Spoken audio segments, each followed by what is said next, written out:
All right, so talk a little bit, guys, so that they can hear and see if you guys are talking. We'll see if anyone pops in. What a It's a crazy... beautiful house logo.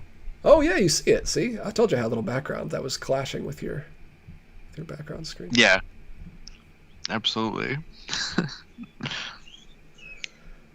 Do you know the Mummy Man? The Mummy Man, the Mummy Man. Do you know the Mummy Land? Mummy Land. Mummy Man, Mummy Man, who lives on Pillsbury Lane? It's Drury Lane. I don't know why. I don't know what that means. Who lives on Giza Lane?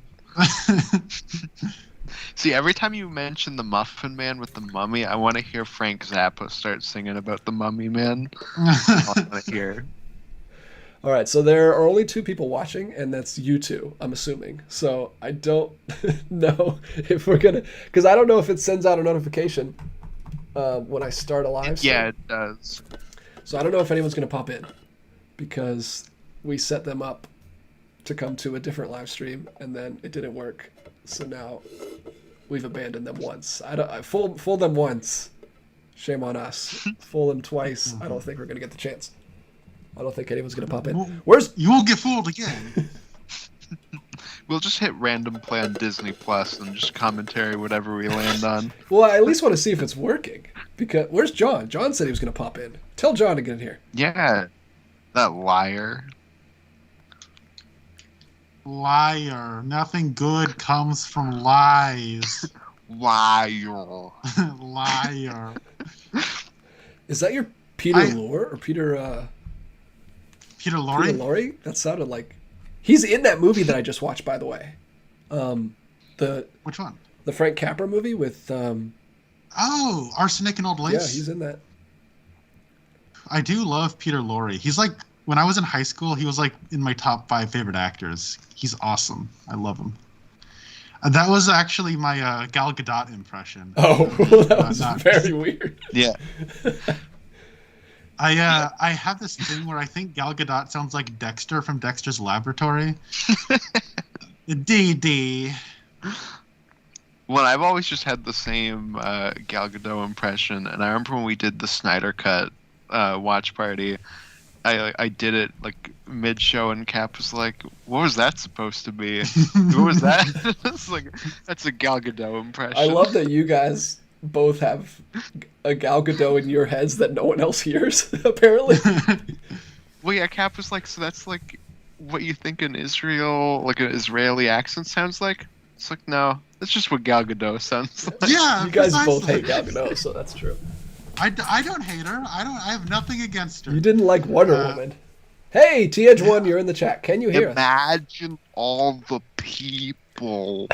The closer you get to the darkness, D. Hey, get out. This is my channel, and there'll be no besmirching of Gal Gadot on this channel, so you guys can take that. Hey, whoa. I like her as an actress. I think she's one of those actresses where I think she's pretty good, but I think like she has one of those voices that's very easy to do, like a caricature impression of, like Peter Lorre. Yeah, because she has an accent. I think Peter Lorre. Because but it's like not just an accent, her inflection on like certain syllables is unusual, and it kind of makes it like it's like a president. Every president is easy to do a caricature impression of because they all have like really weird quirks and stuff. So, all right, we are live. Everybody can hear us. Delivery. Welcome. Thanks to you guys who popped in the chat. Sorry we are an hour later than we meant to go on, and I don't think we're going to be able to do the stream tonight because it's so late, and I don't really want to start a movie at midnight. So we're just going to do like a quick Q&A and just hang out with you guys for like half hour or something, and then get going, and we're going to postpone this house stream until a few days later in the week, because now we have the stream all set up and working perfectly, so it should be much smoother next time. For those of you who don't know, we were having some technical difficulties, per usual, with OBS. But turns out I'm using the right OBS now, and it's working very smoothly. Thank you to John in the chat, Haven of Horror, for literally discording in on my phone and helping me walk through it while I kept Connor and Austin on the line for an hour and a half. But we got it figured out, and if the 6 of you in the chat want to ask me, Connor, or Austin, or anything, or just talk about something, feel free, because we're just going to hang out with you guys for a little bit until we have to run off and go to sleep, because we're not good. But if you want us to read it, you got to send a super chat. No, they can't. They can't even send super chats because I'm not monetized. So that would be just a silent show.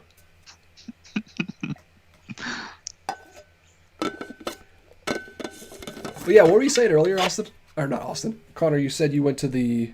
So we didn't even plan this. This is a Criterion movie. I don't know if you knew that, Austin, but House is a Criterion movie. And the Criterion sale went on early this week. Or this year. It came on like the 29th, Connor? Yeah, it came on yesterday. That was so weird. Someone sent me, the guy that lives here, that I just found out is a big Criterion guy. He sent it to me. He's like, it's starting early this year. And I was like, oh, man. So I sent it to Connor immediately, and then he freaked out. And apparently he went to the store and bought like 6 things already. Yeah. It might be my only pickup because I am not going to be able to buy nearly as many as I did in July. But that's good. I don't know. That's a good thing. We spent way too much money in July. Yeah, sorry guys. We're not going to have another catchy video where I can say that we spent $1,400 on videos on movies, because that was a one-time thing. I can't do that again. Yeah, now I'm wondering, is it just a Barnes & Noble thing? Yes. Because we don't have that here. So it's like, if I go to Amazon, maybe, but no. Amazon has been doing good deals on those year-round. I've noticed some of them have been $20 all the time. How much did you pay for House? I was like 45. Oh, jeez. Now I feel horrible. Canadian dollar difference. Now I feel even worse that the commentary didn't work out tonight, because Austin paid $45 for this commentary. No, it's all good. We'll do it another time. Yeah, we will make it happen. See, now I'm just looking to see what's available. I should not do that on the stream. Yeah. Today I had a bit of a bug with retro pulp science fiction and adventure, or horror rather. And I also was, 60s counterculture. So I had a very retro trip to Barnes & Noble. I got The Incredible Shrinking Man, Robinson Crusoe on Mars, Island of Lost Souls, yes. Cat People, and then those are kind of the pulp, very early sci-fi horror stuff. And then the kind of 60s counterculture stuff I got was Samuel Fuller's The Naked Kiss, which is a film noir. And then I got the documentary box set, 3 films by D.A. Panabaker, which is The Complete Monterey Pop Festival. So that's a documentary, specifically a music documentary set. So I need to get more involved in documentaries, and I hear D.A. Panabaker makes the best. So, yeah. Sorry. That's today. I was looking at the chat, and Tom said, the house I want runs around $45,000. I don't know if he's joking or if he thought we were actually talking. If he thought I was actually asking Austin how much his house cost. He's got to be joking, right?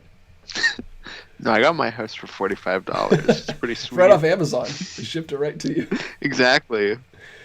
I just went to a patch of dirt and was like, Amazon, send me a house, please. I got that 2-day shipping. It was pretty sweet. Did they send it with a drone? Yeah, exactly. They just dropped it right on me. Actually, well, it was annoying at first because they tried to drop it off, but I wasn't at that dirt, so they just gave me one of those little slips that I had to sign off for them to deliver another day. So it was a whole thing. Oh, jeez. So this commentary was maybe not going to happen from the start. It was cursed. Makes sense with the movie we're watching. It's very... I wouldn't know. As far as I know, this movie is about a house and some sort of orange dog. And by your laughs, I'm guessing that's not no, true. I'm going to let you believe that until we can finally make this happen. But no, man, I want all of those pics that you got. I don't know what the first one was in the picture you sent, Connor. What was the one next to the Monterey Pop that you sent? That would be It's called The Naked Kiss. Yes. It is a film by Samuel Fuller, who he specialized in kind of crime film noir movies. That movie is about a former prostitute who moves to the suburbs, and then some dirt gets brought up, and I guess there's murder and film noir stuff going on there. But it's a very early film in the Criterion Collection. I believe it is spine number 18.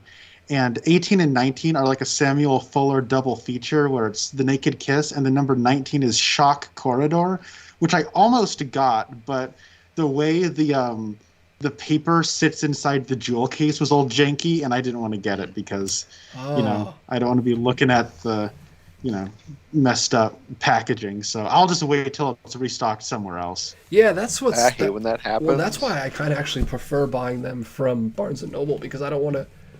I hate buying them from the Criterion site because they might come damaged in shipping. Or I have no way of knowing like what it's going to look like till it gets to me. Yeah. Well, what's cool about Criterion is they have really good consumer, what's it called? Customer service. They have really good customer service where I know some people like they got their Godzilla box set and like there was a dent in it, and they would just like send you a replacement casing for the discs, which is pretty cool. So these two, that's awesome. These two right here, I got from Barnes & Noble, and I was an idiot. Usually I'm like this. Usually I'm like inspecting every edge of it to make sure. I go to Target, I take like all of them off the shelf and like look at all of them and pick the best one that has like no dents in it. But this was the only red shoes they had, and you can see there's like a little, like something pushed through the disc art right there. It's not on the silver case. Actually, it might be. Yeah, it looks like someone just like put their fingernail in it or something. So that's super annoying. And then this was the weirdest thing I've ever seen. The disc art, it was still shrink wrapped, but the disc art was pushed down out of the, like that. Oh. Like, I don't know if you pushed out of the plastic part and still closed. And that's why those little corners are kind of damaged. But it was shrink wrapped over, so there's nothing I could do until I opened it up. But yeah, that's not too big of a deal. But if I buy like a box set or something, like I'm thinking about getting the Jacques Demy Essential Jacques Demy box set, and their box sets, I love them, but they're just like cardboard. They're kind of flimsy, and I don't want to get that shipped to me and have it like destroyed in shipping. Yeah, the worst I ever had for shipping was when Cap and I did the Injustice book, and Amazon sent it like folded. Like they literally took the paperback, folded it like a newspaper, and shoved it into a box. Good grief, I'm hacking up a lung. It's probably good that we're postponing this because I'm still a little sick, as you can hear by my stuffy voice. So I should sound a little better by the time we actually do this commentary. I actually gave DJ coronavirus. That's actually why he's sick. That's why you have the mask, so you don't spread it more. Yes, precisely. Oh no, Austin just got small. I got small. Your window just popped. Did you see that? I just got hit like Mario. That was so weird. Your Skype window just went boop. That's weird. I didn't tell you guys this. I just got this in the mail today. Ooh. Oh yeah, I saw you posted that. It's a super creepy cover. This is that blood tea and red string that I talked to you about, Connor, when we did our Halloween lists. Super creepy. It's like a stop motion, crazy detailed stop motion movie made by Christine Sagovsky. And it apparently, I didn't know this till after I watched it. I was reading some Letterboxd reviews, and apparently it took her 13 years to make this. Wow. Like, she worked on it forever, and then she finally released it in 2006. But it's really cool. And I had to get a DVD of it because I don't think it's going to be like... It's never going to get a Blu-ray, obviously. It's like a super indie movie. And there was only like 3 of these on eBay. So it was a pretty good price. But like, I don't think I was going to be able to find this for much longer, so I just picked one up. But yeah. Well, that's cool. You're able to watch that on Criterion Channel, right? No, I watched this on Tubi. Oh, that's right. You had mentioned that's where it was available. Tubi is a free streaming service that I don't really understand. I don't know why it's free. There are ads, I guess, so I guess that makes sense. But There was only like 3 ads during this whole movie, which is like feature length, and I don't know why Tubi is. Oh no! Yeah, on Austin, Austin's window has a mind of its own. He just got big again. But oh my god, I'm like giant. yeah, I made it small. So weird. I made it small because it got, or I made it big because it got small, but then it got bigger. And you just exploded. I don't know what's going on with you. But yeah, Haven of Horror says that he loves Tubi. It's a cesspool of schlock. Yeah, there's a lot of like, I'm assuming lower budget indie movie stuff on there that they can get the rights to. Yes, so the one day on the like Geekvolution Patreon Discord, we were like, we're gonna do a Tubi night. We're just gonna pick whatever like random crap that's on Tubi and watch that. We start the first movie and it's like, oh, I have an ad. Okay, everybody stop the movie. Okay, it's done. Keep going. Okay, now I have an ad. Okay, everybody stop. And it turned this like hour and 20-minute long movie into like 2 hours and 10 minutes, and after that we're like, okay, let's not pick another Tubi movie. Yeah, the only reason I checked it out there was because it's the only place it was streaming. But Oh yeah, no, it's a lot better when you're watching it by yourself, but when you're trying to like coordinate with other people watching stuff on Tubi, then it becomes a mess. yeah, we won't do that on this. I mean, we already have enough problems trying to live stream on this channel. We won't add Tubi into the mix. Mm-hmm. Thanos survived. Oh, that's how Cap and I did Samurai Cop for After Dark. It was the same thing. Oh, really? Yeah, Well, that's After Dark. That's okay. You can get away with that kind of stuff. exactly. Thanos Survivor 21 says, what movie that isn't currently in the Criterion Collection would you want to be in it? I know Connor has an answer for this. Oh boy, do I. Only one? Is that what it is? He said, what movie singular? Yeah. Okay, well, let me think about if I had to nail it or whittle it down to just one. But what about you, DJ? Do you have any wish list? Like, because you have like that what's it called? Blood tea and mind soup. What's it called? Yeah, Mind Soup. No, I don't know. They don't do a lot of animation. I don't think they would go for something like this. They have the Watership Down movie, and then they have Forbidden Planet. Forbidden. Is it? No, it's not Forbidden Planet. Is it? Is it? Something Planet, right? Yeah, it's literally something with Treasure Planet? Fantastic Planet is what it is. Fantastic Planet.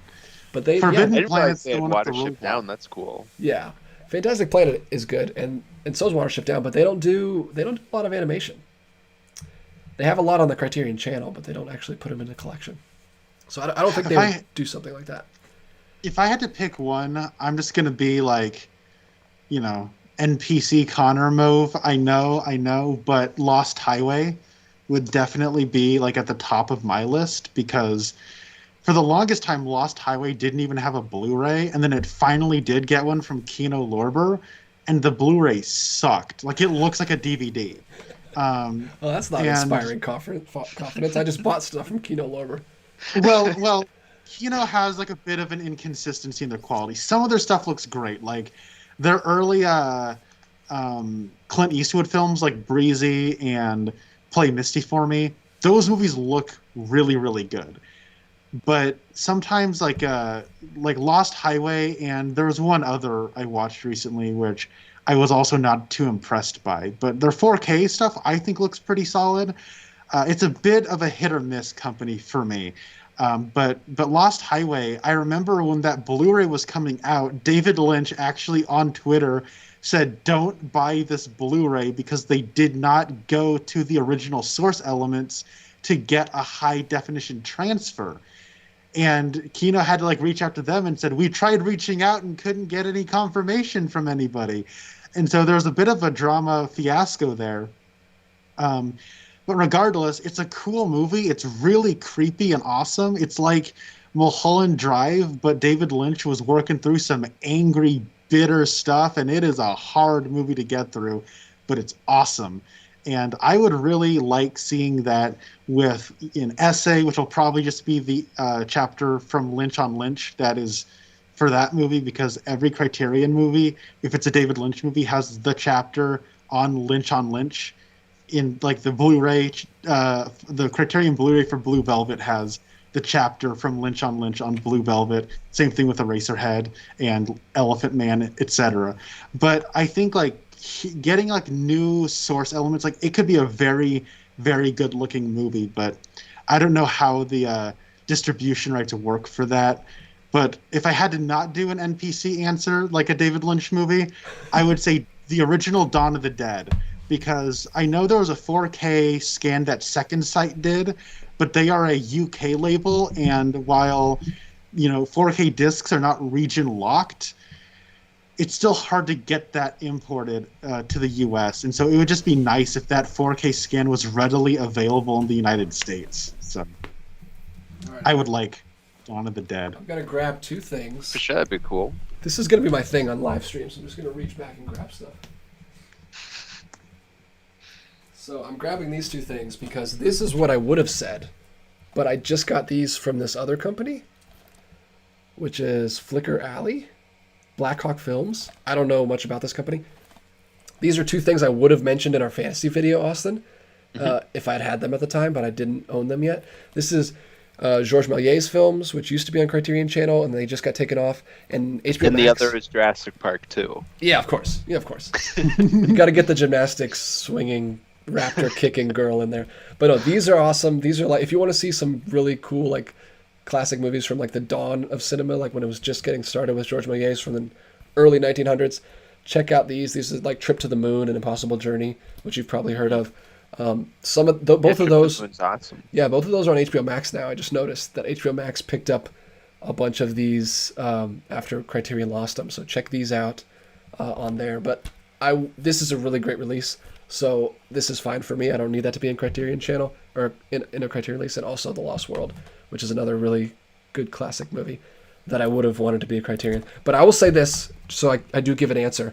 The 1926 version of A Scarlet Letter I just recently watched on TCM and is really, really good. I loved it. And it doesn't even have a Blu-ray, Connor. It doesn't even have a Blu-ray. And I can't even find a DVD of it.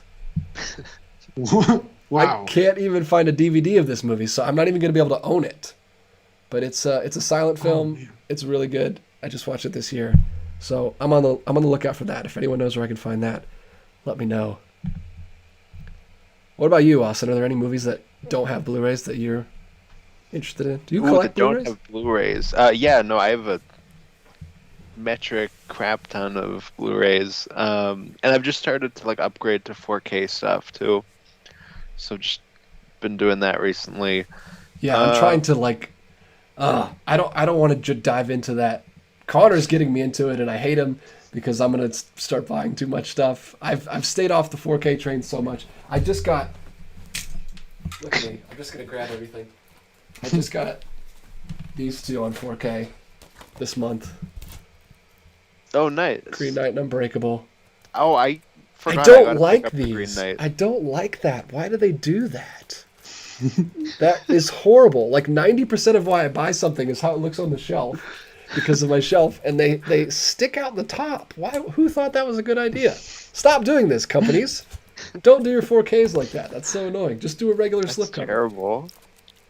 I don't know why they do that. I recently ordered it was like back in August, the Lord of the Rings Blu-ray trilogy, and then they immediately announced the big like Hobbit Lord of the Rings set, but that Lord of the Rings one never came in, so I'm gonna see if I can just like cancel that because it's never arrived. Oh jeez. And buy the like full 6-film one because that 4K set's really nice. Yeah, I wonder if that one has the bonus features. It probably doesn't have the appendices because I don't think any of the 4Ks came with the It appendices. doesn't.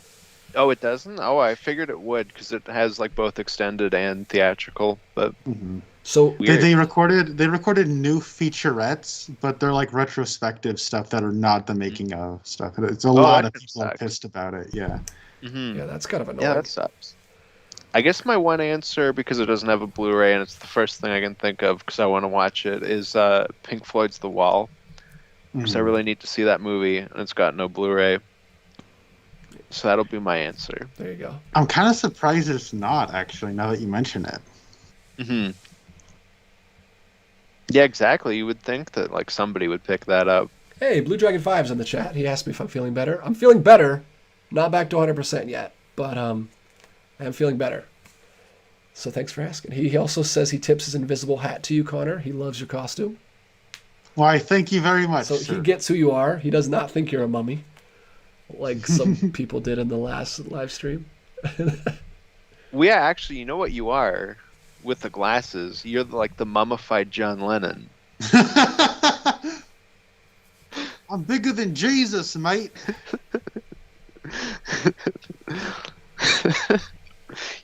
Exactly. It's perfect. You just came up from the strawberry fields. Now you're here. Yeah, so tell us a little bit about this party you're going to, Austin. I mean, not Austin. I keep doing that. I'm looking at like a mummified Connor, and I keep saying Austin. I don't know what that says. I got the party right here. So you're going to a costume party? Well, yeah, I got a couple of costume parties I'm going to this weekend. Tonight, my mother, she and my stepdad just moved into a new house that's bigger, and she finally gets to entertain guests and have parties. And I helped her set up for the party tonight, and so I should make an appearance. I ought to be there now, but I'm kind of a bad son and not being there. But tomorrow, You're the Invisible Man. It works. Hey, you could be sure. there. How would she know? And tomorrow, though, my brother and I are going to one of our friends' houses. She just got married. I say she just got married. It was like over a year ago now, but she and her husband have been renovating their house over the last several months, and they're finally like again hosting people and having parties and stuff. So my brother and I will be going to that. Now, for anyone who does not know, I do have a twin brother, so it's kind of like having a best friend who's exactly your age all the time. So it's pretty cool. Interesting. That sounds fun. I'm not going to any parties. I am hopefully going to just be resting and getting better so I don't sound like this anymore. I sound so nasally. Yeah, I got like kind of a costume party thing tomorrow. I'm going as Frankenstein, so Nice. that'll be good. Like, do you have a mask, or are you going to like do your own face? I got a mask, so hopefully it's like a really crazy mask. I don't have it with me because my friend has it, but well, that's I picked it up for a bummer. video, and then I was like, "It's Halloween, and we're hanging out, so I'll just wear that." That's cool. Blue Dragon 5 says Mark Hamill's Joker is a combination of the original Invisible Man and the Blue Meanies from Yellow Submarine. Oh, there you go, mummified John Lennon. All tucked in. Interesting. I didn't know that he was based on the Invisible Man. I can see that kind of. Yeah, the way Claude Rains does his like, I can definitely hear it. I love that movie so much. I need to get that movie just by itself. Like right now, it's just in my box set up there. But I like that one enough that I need to buy that one like in 4K. Have they done that one in 4K yet? Yes, Did I they? think it's part of Yeah. the not individually, but they did that like 4K Universal Monsters thing. I think it's like the first movie from each series. Interesting. I didn't like the other ones as much as that one. And I like Black Creature too. I like Creature from the Black Lagoon. But I need to I still need to see I that. need to watch Dracula again. Apparently, so you said, Connor, that the Spanish version of Dracula is like the better version? That's what I hear. That's the one that's on I have Criterion Channel right now. not seen Is the Spanish version? So the Spanish version is like shot way better because the original like Dracula movie is kind of just like a play that is like being filmed. Like that's kind of Oh, how it's it's actually a shot. different movie. It's not just like a different audio. Yeah, so no, so like they would film that and then they would leave and then like the Spanish team would come on and then they would like film the exact same like movie, but like they Had a knew competent what- director. well, they knew what the other people were doing and they could see the footage, so they like kind of used that to like build their own stuff and they just had access to the sets. wow. And they just shot it better. But you also don't have like the same actors. So like some of the actors aren't as good, but it's shot better. Oh, so it wasn't just a Spanish film like crew that came in. It was like different actors too. Yeah, so like you lose Bela Lugosi as Dracula, but it's shot better. Like it's like that Oh, trade-off. wow. That's fascinating. I didn't know the story behind that. There you go. That's why we have Austin here. He's a horror guy. That was my one thing that I know. I know they include the Spanish Dracula whenever you buy the normal Dracula, so you might actually own it, DJ, as a bonus feature on the 31 movie. I don't know. Yeah, what set do you have for the Universal Monsters? I have this beautiful black and white. Oh, nice. Doesn't have as many as yours does, but it's pretty. So it's mine's not like a nice set. It's literally just like a giant box, and most of the movies repeat because they threw in like the individual sets, like Dracula and Frankenstein. Like both of those cases have like the movies where they meet Abbott and Costello and stuff like that. You're right. Right there, the first thing is the Spanish version. That's crazy. Well, I don't even need the Criterion channel then. It's right here. Check it out. There you go. I'll have to check that out. Yeah, I guess that was like a much more common thing back then, was just to have like foreign or like other people, kind of doing like, say like a Spanish version or whatever of your movie. Yeah. They'll just film it on off hours. Well, hey man, we got 10 guys, 10 people here watching us. Thanks so much, guys. We if you didn't hear, we're not going to be doing the commentary tonight, the watch along, because it's too late and we had some technical difficulties, so we're just chatting with you guys for a little bit. So if you have any questions that you want to ask us, feel free. We'll talk to you for a little bit here. But I know Connor has to get running, so thanks for popping in. I was not expecting 10 people on this random live stream at 12:30 at night. So you guys are awesome. Thanks so much. What were you saying, Connor? Oh, I was just going to say, now that we're talking Universal, let's have an intervention with DJ Austin. Of a Bride of Frankenstein? On the Bride of Frankenstein. I don't understand. Please tell me. Let's have a conversation about it, honestly, because like, tell me what you like about it. We spoke a little bit. Okay, so Connor, what I like about it. Connor, do you want to be the one that holds him or the one that punches him? Because I'm fine either way, so whichever one you want. I think I'm a little stronger than you, Austin, so I'll hold him. Okay. You could I think you got agility on me, so I think you can. Connor's a big dude. I didn't know how big Connor was. Like how I saw him in Portland. I guess I didn't remember how big you were until you got here. You're pretty big. Yeah. You're pretty tall. Yeah, I'm 6'2" and I'm 225 pounds, so I. Jeez. I'm not as small as I used to be. You're still spry, though. Basically, spry. The one thing I want to talk to you about Bride of Frankenstein that you are objectively wrong on, okay, reckon you with facts and logic, is the title drop. The title drop is amazing. Yeah, right? Why does he say that? Like, why does he call her that? Okay. I was just asking questions. I didn't say I was definitively right. Oh no, I know.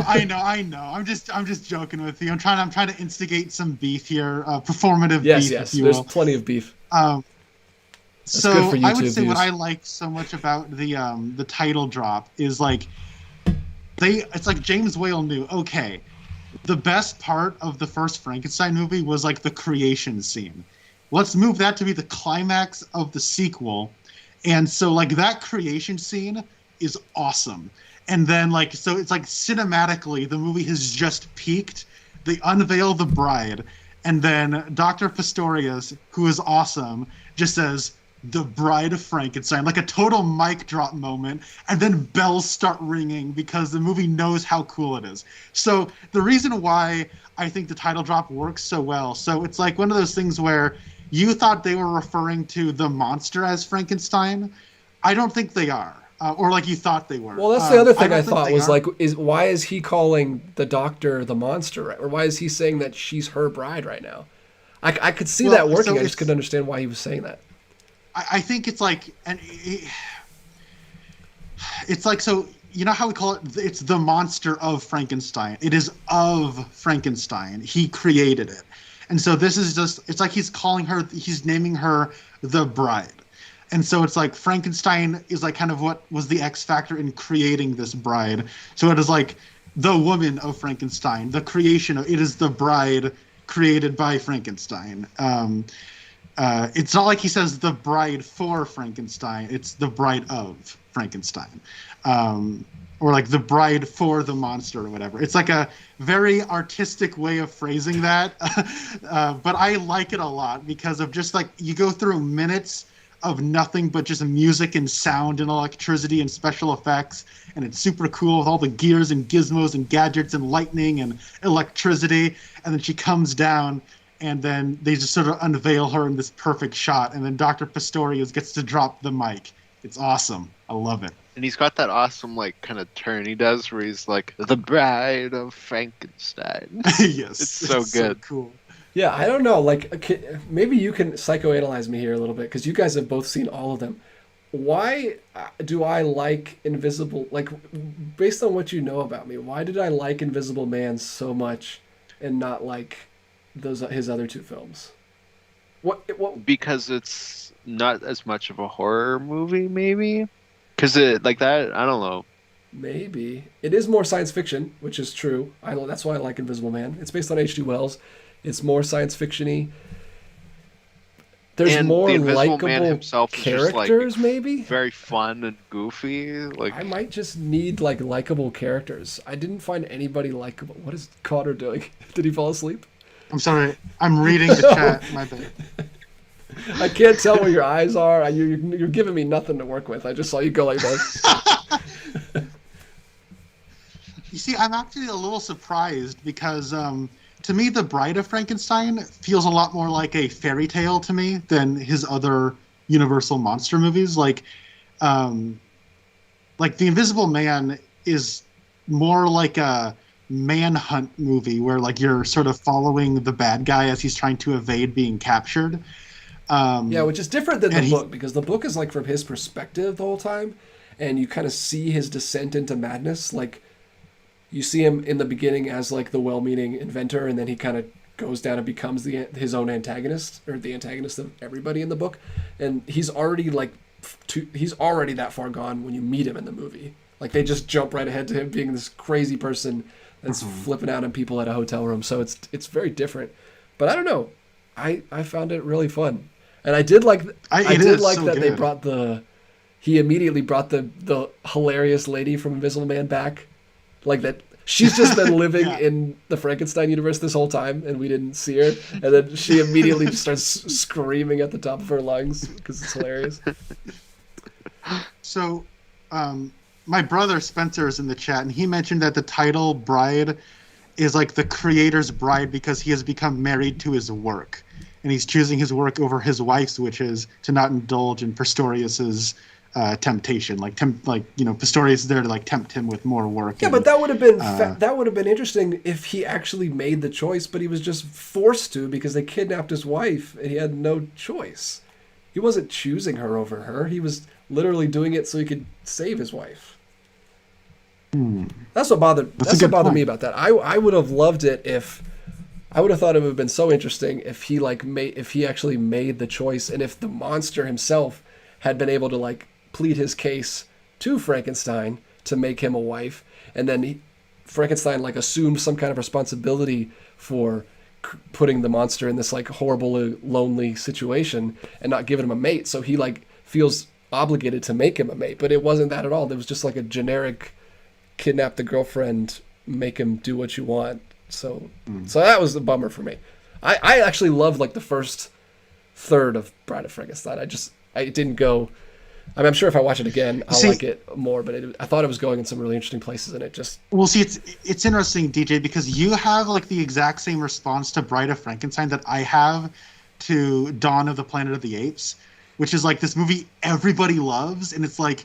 Conceptually, as a sequel, I want my sequels to be like Dawn of the Planet of the Apes, but there's just these like decisions in that movie that I'm like, it confuses me, and I'm like, I feel a sort of like strong reaction to some of these decisions that I feel like is beneath the rest of the material, and it for whatever reason like really gets to me. It sounds like you have a similar thing with Bride of Frankenstein. Yeah, it's interesting, but I loved. But I didn't love the first Frankenstein, so that's a little bit different. Because I actually kind of have what you have with... I like Dawn plenty. I think I like Dawn more than you, but it's still my least favorite of the three. Oh, interesting. Yeah, I still like... It goes War, Rise, Dawn for me. And I know Rise is like the simplest of those stories, but the emotional stuff in Rise just gets me every single time. Like, Caesar's the best That movie's great.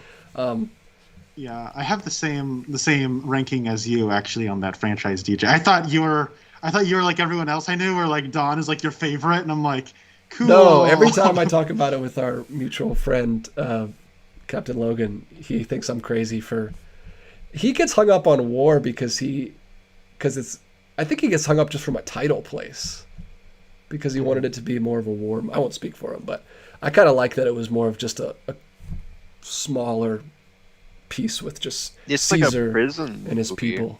Yes. Yeah. But yeah, I love War. I've only seen it once. I say it's the top of my list, but I've only seen it once in theaters. I really need to rewatch it. But man, I love that movie. Man, the little white albino ape guy, oh, just melts your heart. He's great. He just melts your heart. What's his name? Bad ape. Bad ape. God, he's the best. I need to rewatch that. We should watch that. Let's do commentary on that. Yeah, it's just okay. Everybody, press play. 3, 2, 1. Let's go. I haven't. But I will On say, Disney Plus here. but DJ, one thing though that I really love about Bride of Frankenstein, because I can't get away from this, is No, I'm glad.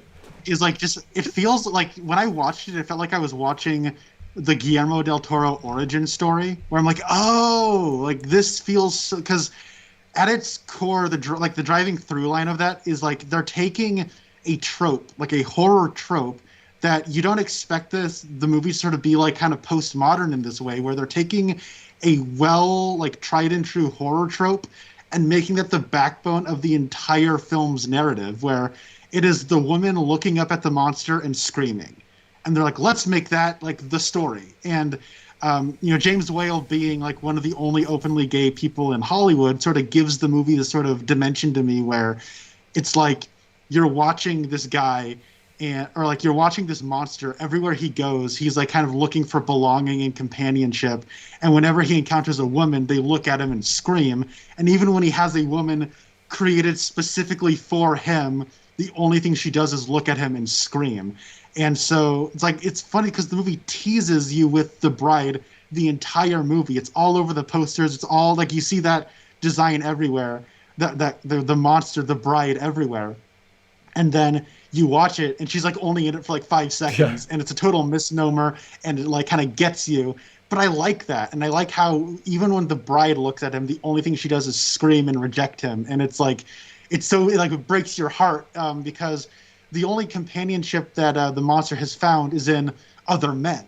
And so like that sort of, I think, kind of adds, like when you look at a lot of James Whale's films, there's like a gay subtext, specifically in his Universal monster movies, to all of them. And I don't know, I think it's really cool how he sort of incorporates that into like it's there in the movie without like taking over it, because the movie I also see as like, it's about divinity, it's about artists and their art, it's about I definitely picked up on that subtext in Invisible Man, where he's just like got that guy like held down. He's like, "You're gonna be my partner," and then like 10 minutes before the movie's over, he's like, "Oh yeah, I had a fiance," and he just like finally remembers he has one, and he's like, "Oh yeah, I love you." But yeah, that's the thing about Bride of Frankenstein. Like I was so, I guess, invested in the characters and like what was actually going on that I didn't even like. If you read that long vomit review that I wrote on Letterboxd, I didn't talk about any of the filmmaking or any of the themes or anything, because I was just so put off and caught up with the like literal stuff that was happening. So I think that was probably like, I probably would notice more things on a second viewing. I was just so thrown off by the plot and stuff that I thought was that didn't hit for me with the characters. It's all good. I appreciate hearing your input, DJ, though. I find it valuable hearing your perspective. Yeah, if you could thumbs down a review on Letterboxd, you totally would have. Nah. You're lucky you can't see his face, but he is like seething with rage. Yeah, if you look at the tip of his pipe, it's bent because he's biting it so hard. There's smoke coming out of the pipe. There's smoke coming out of his ears, but it's not able to get out of the bandages. Josh Galisano joins us. We are not watching anything. We are just chatting, unfortunately. We got sabotaged. OBS sabotaged the watch along tonight. So we're gonna have to listen. All this is sabotage. We're gonna have to do that another night. What are you guys thinking? Like, could you guys do like Tuesday or Wednesday or something? Yes. Connor's like, yes, I'm jobless. I can do any night of the week, whenever you want to do it. What is your weekday? I know you work in the weekdays, Austin. So is it that? Yes, I work like every weekday, so like it would have to be later for me. Like around 10:30 again? Mhm. Okay. We're gonna try to make that happen this week, guys. Sorry. We want to watch House too. We'll maybe try to do it like Monday night. Maybe try to get it as soon as we can, because I know you guys are busy tomorrow. But we're gonna try to make that happen. All right. Should we wrap this stream up? I know Yeah, I gotta Connor's get going. gotta get going. Wow, we've been talking for 46 minutes already. Where does the time go? All right. Well, thank you so much for the 13 of you that popped in for this random, just talking session with these two weirdos. And I will see you in the next live stream, which will hopefully be in a couple days. I'll post it like a day or two before, so you guys can see it with plenty of time. And now we got all the kinks worked out. It should go much smoother. And thanks for popping in. We had fun. Anything, guys? Any final words, guys? Nothing. All right. I got nothing. Yeah, I thought we were having a staring contest, me and the mummy. Yeah, the mummy's so. gonna beat you every time. But thanks for hanging out, Josh Galisano, Haven of Horror, Thanos Survivor 22, Blue Dragon 5, TH1. Lots of guys hanging out with us. Thanks for spending your 12:43 in the middle of the night with us, and we had a good time. And we will talk to you guys later. Bye, guys. Let me see if I can figure out how to stop the stream. Oh no, you guys both have black gloves. Mine's not on. There I we didn't go. get the memo. What are those? Oh. Oh, these are my claw gloves. Oh. That are just garden gloves. What? Is that for your Frankenstein costume? No, this is just like a. It goes with my mask thing that I have here. Okay. Sorry, guys. See you next time.